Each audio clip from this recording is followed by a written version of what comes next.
당신은 지금 어떤 삶을 살고 계신가요? 지금의 삶에 만족하고 계십니까? 아니면 지난 날을 후회하고 있진 않습니까?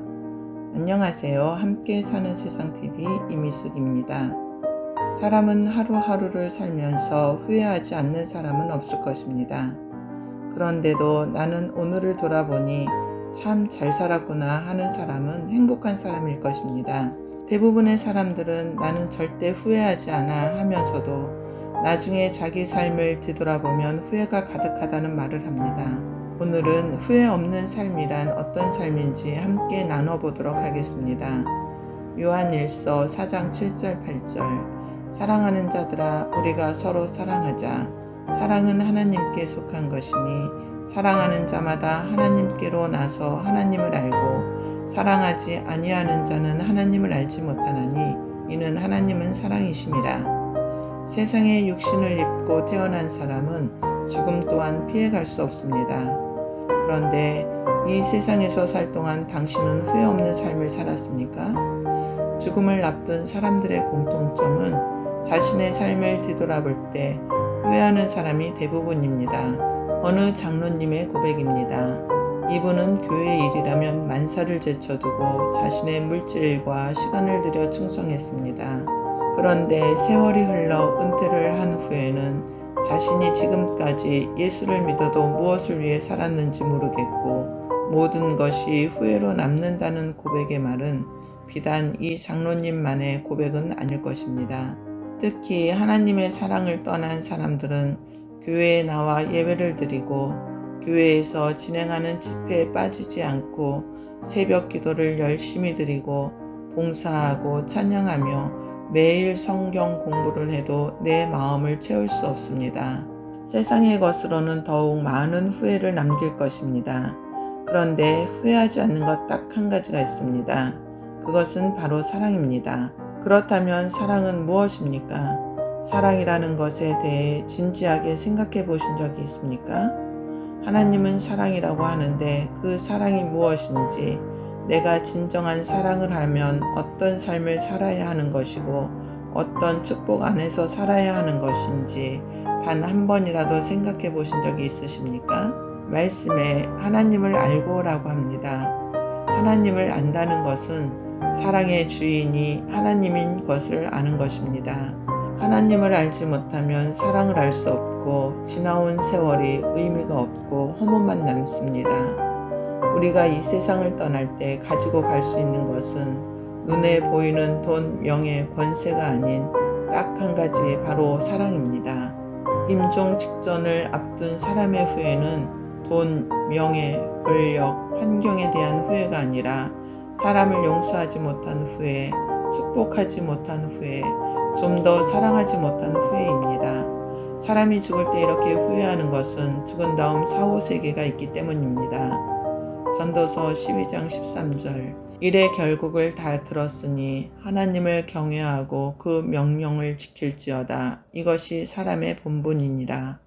모든 것을 가졌고 누렸던 솔로몬은 모든 것이 헛되지만 하나님을 경외하는 것, 즉 사랑하는 것, 그 명령이란 율법의 명령인 내 이웃을 내 몸과 같이 사랑하라는 말씀을 행하는 것이 사람의 본분이라고 말하고 있습니다. 사랑하는 사람이 내 옆에서 영원히 사라져 보고 싶어도 보지 못할 때 남은 사람들은 조금 더 잘해줄 걸, 조금 더 사랑할 걸 하며 후회를 합니다. 제가 사랑으로 충만했을 때 저의 친정아버지가 갑자기 병원에 입원하시고 의식이 없이 중환자실에 계실 때 병원에서는 마지막 인사를 하라는 말을 듣고 친정엄마는 나를 두고 먼저 가면 어떡하냐고 하시고 형제들은 모두 하는 말이 아빠 미안해요 였습니다. 미안하다는 말 속에는 그들만이 아는 내용이 담겨 있을 것입니다. 그리고 그 말은 있을 때 잘해주지 못했다는 말과도 같습니다. 저는 아버지의 손을 꼭 잡고 귀에 대고 아빠 감사해요. 그리고 사랑해요 라고 했더니 그 순간 의식이 없는 아버지께서 잡은 손에 힘을 주더니 눈에서 눈물이 흘렀습니다. 그리고 다음날 편안한 모습으로 소천하셨습니다. 이 일을 형제들에게 말했더니 모두 놀라워했습니다. 이처럼 사랑의 말은 위대합니다.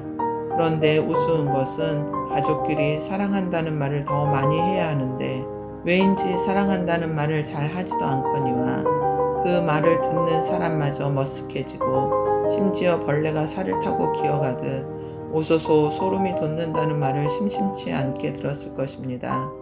몇 해 전 코로나로 인해 병원의 면회가 금지되어서 비록 시아버님의 임종을 지켜보지 못했지만 지금도 제가 후회하는 것이 있다면 마지막으로 아버님께 사랑한다는 말을 하지 못한 것이 후회로 남습니다. 소중한 사람이 살아있을 때 후회 없도록 진심을 담아 사랑한다는 말을 많이 해주십시오. 저는 지금도 친정 엄마를 만나면 사랑한다는 말을 합니다. 그러면 동생들은 하는 말이 엄마한테 사랑한다고 말하는 사람은 언니밖에 없다는 말을 들을 때면 입술은 웃지만 씁쓸한 마음은 어쩔 수 없더군요. 사랑은 기분 좋을 땐 사랑하고 자존심이 상하고 기분이 나쁘면 사랑을 버리는 것은 사랑이 아닙니다. 이것은 지극히 인간적인 거짓사랑입니다. 마귀는 하나님과 사람과 사람이 사랑하지 못하도록 끊임없이 회방하며 거짓으로 우리를 유혹합니다. 사랑한다는 말은 내가 기분이 좋거나 아쉬울 때 하는 진실한 마음이 아닌 입술에 발린 거짓말로 바뀌었습니다. 부부가 사랑하지 못하게 합니다. 부모와 자녀가 형제끼리 또는 나와 가까운 이웃을 사랑하지 못하게 상대를 내 마음에 들도록 바꾸려 합니다. 사람은 사람을 바꿀 수 없습니다. 그런데 대부분의 사람들이 상대를 그 사람의 생각과 인생을 내 마음에 들도록 바꾸려 합니다. 세상에 그 누구도 나와 같은 사람은 없습니다. 또 내 마음에 드는 사람도 없습니다. 사랑은 상대를 바꾸는 것이 아니라 내가 하나님의 사랑으로 변화되어야 합니다. 사랑의 시작은 인정입니다. 그 사람의 말을, 생각을 그대로 인정하는 것이 사랑입니다. 내 옆에 있는 사람이 나에게 소중하고 사랑하는 사람이라면 그의 모든 것을 인정하십시오. 그리고 축복하고 용서하십시오. 예수는 우리를 사랑하시는 그 사랑 때문에 그분의 피와 살 모든 것을 우리에게 주시고 용서하셨습니다. 당신은 어떤 삶을 사시겠습니까? 지금도 우리는 늦지 않았습니다. 하나님을 사랑하고 나를 사랑하고 내 남편, 내 아내, 내 부모, 내 자녀들을 사랑하십시오. 그리고 해도 부족한 사랑한다는 말을 하십시오.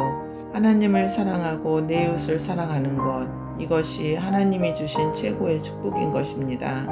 공감되셨다면 알림 설정과 함께 구독과 좋아요 꼭 눌러주세요. 우리는 사랑할 수 있습니다. 하나님의 사랑이 우리와 함께 하시기 때문입니다.